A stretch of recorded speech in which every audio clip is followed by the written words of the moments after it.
I am Jerry Page. I am with Dee Dee Squires. We're at our home in St. Joseph, Missouri. Dee Dee, thank you for having me over today. I appreciate this so much. But go ahead and introduce yourself. All right, my legal name is Deirdre Garrity Squires. My maiden name is Garrity. Everybody calls me Dee Dee. I was actually born in Jacksonville, Florida. I hate to say because my entire life was in Charleston, South Carolina.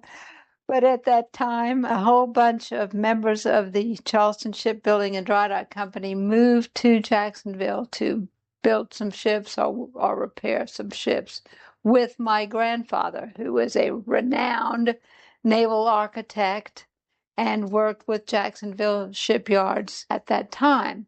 So I was only there like the first 2 years of my life. I am a twin. I was born with a brother who was born 12 minutes before me. And he is no longer with us, I'm sorry to say, but we grew up together, of course, in a family with a mother and a father and grandparents and cousins and everybody. And my mother told me a story that she had someone who came into the home when she was pregnant with us in Jacksonville. And not long before she bore us, delivered my brother and me, this black maid had a dream that my mother was holding two fish, one in either hand. And so after the twins were born, my brother and me, she felt that that was a premonition of my mother having twins, which I think is a fun story. So, of course, all my childhood I remember in Charleston. And my mother seemed to always have someone to help clean the house. And when it was time for spring cleaning, and we actually, in my home at 97 South Battery in Charleston, corner of Limehouse Street, my mother actually had the rugs in the living room and the dining room changed from the Orientals, which I now have in my living room and dining room, to straw rugs for the summer. Or they weren't exactly straw. I'm not sure what we would have called them today. But we did some changes for the summer. And then in the fall, everything went back to the Oriental rugs in the living room and dining room, and did the spring, the fall house cleaning. But anyway, we usually had help to buff the floors because that is a really manhandling job to use this big waxer. And so we always had a black gentleman from the shipyard who would come and do kind of manual labor in the house. And he manhandled this waxer on the living room and dining room floors before the rugs were changed. And it took some manhandling. I could never have done it because this thing is riding you around the floor. But so we had help, and these were black gentlemen that worked at the shipyard and worked at our house too. So we were lucky in that way. I remember their names very fondly. Louis Harley was a handsome young man who would usually do this waxing for us. Percy Williams was another black gentleman who had a terrible scar down the left side of his face. He was a truck driver for the shipyard. And I remember that he got laid off or something. And I remember asking my father, because he would pick me up. I mean, this didn't happen very often, but if my mother was late from a meeting or late from shopping downtown or something, Percy might pick me up in the shipyard truck from grammar school, from elementary school. And I remember, I couldn't tell you when, probably early 60s or something. he was laid off. And I asked my father about that because my father was an executive at the shipyard too, with his father-in-law. And Dad said that previously he'd been paid like 50 cents an hour to work. But when they got into the minimum wage or something, $1.25 at the time, as I recall, it was more than they thought his job was worth. And I just remember the pittance that domestics were paid. I mean, my mother always had someone to help clean in the house, and they would be paid like 50 cents an hour or something. And I just thought, how do they make it? How do they make it? And I don't. I was looking up what the minimum wage was in the 60s with Percy Williams being laid off because they went up to $1.25 an hour instead of 50 cents or something. And I thought that's what it was. It was like $1.50 an hour. And my grandmother, who was very close to us, my grandfather who ran the shipyard, he was a first naval architect licensed in South Carolina, Leland Lewis Green Jr. He went by Lewis, and you can look him up on, if you can Google him, he's in there. But he built 36 during the war, when I wasn't there, of course. That was before my time. But during the war, he and his shipyard, Charleston Dry Dock and Shipbuilding Company, built 36 ocean-going tugs for the Navy. And you can look that up on Wikipedia. But so he was, as I said, the first naval architect licensed in South Carolina, one of the first in the South. And that's why we were in Jacksonville for a while, because he brought 50 families from Charleston down to Jacksonville for 2 years at the time I happened to have been born with my brother. And so he was the the operating manager of this big shipyard during the war. It hired 5,000 people to work in the shipyard and built all these ocean-going tugs for the Navy. So it was a family that people were aware of in Charleston because of my grandfather. And they always had a maid or cook or one who did both. Agnes Hamilton worked for them for 25 years. And I can see my grandmother, counting out the dollars and quarters to pay her on a Friday afternoon. And and after my grandparents died and my mother died, I was the one who looked in on Agnes in her retirement and kept in touch with her until she died.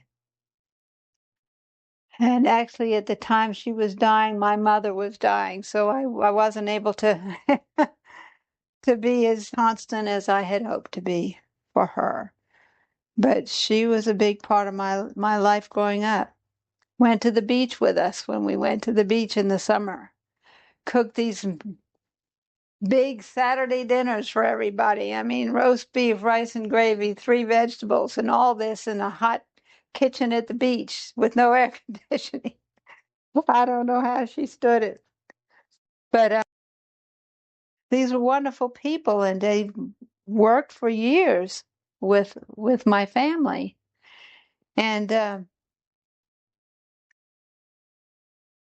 we looked out for them as best we could. This was in the 60s. This is a poignant story that has haunted me for years.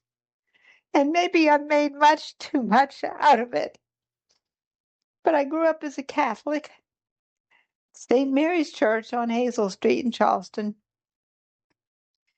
And it was the civil rights era, as I recall, and I would have been in high school probably.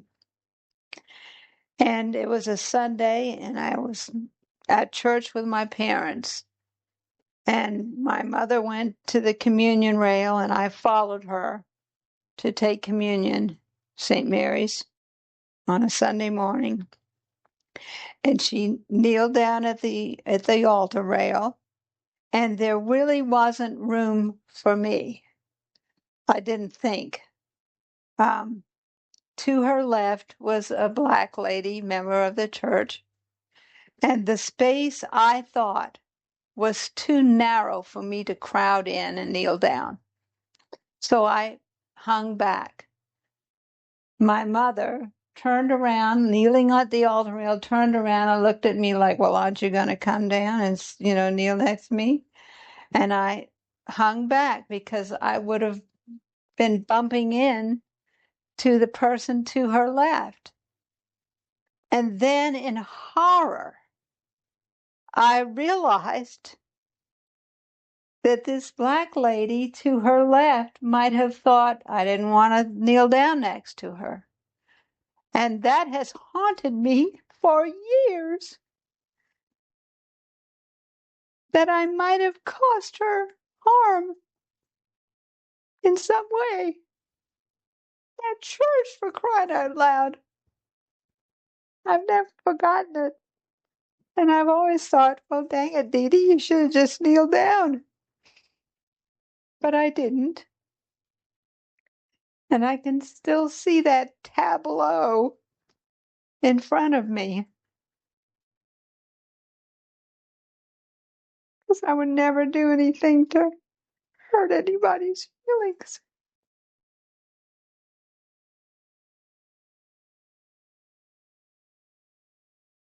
So anyway, that's one of the thoughts that I have in retrospect. I did go to a school, private schools, all my life. Grammar school, kindergarten, elementary school, high school. And in those days, they were all white. I went from an all-girls high school to an all-girls college. And so I never had the experience of going to school in an integrated fashion. Now I'm a member of the NAACP, and so glad to be a part of that wonderful organization here in St. Joseph, Missouri, with wonderful people, black and white. And I'm trying to make amends, if you will. And I know sometimes to help my mother growing up, especially in high school, I guess is what I remember it the most. Lewis Harley, who was one of these gentlemen who drove a truck and did other things for the shipyard, he would come and serve dinner and then do the cleanup afterward to spare my mother. Because my mother never worked out of the house as long as there were children in the home. She never worked out of the house, which was lucky for me. She was almost every day was picking me up from school, at least grammar school, elementary school, and giving me lunch when I got home. So I always came home to lunch. And there were carpools sometimes, but most of the time I remember being picked up by family from school. In high school, I had a carpool, so, people were driving by then. I was driving at 14. From 6 in the morning till 6 at night, I could drive. They don't do that anymore. And I also once I went to college, and I think it was my sophomore year, I actually made my debut in Charleston as a debutante. And I have pictures of that experience I can show you. And of course, there were bartenders and servers at that party, and they were black. And it was at my uncle's house, 21 King Street, which still to this day has a ballroom. It was an antebellum home. And a beautiful, beautiful home. It was called the Patrick O'Donnell House. And it was a wonderful party. So I've really had a wonderful life so far. I'm 76. I'm still having a wonderful life. But now I'm in St. Joseph, Missouri.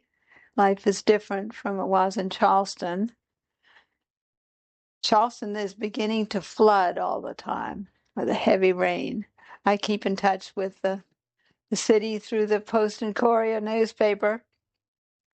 And that's one of the concerns, that downtown historic district just floods all the time, every time there's a heavy rain.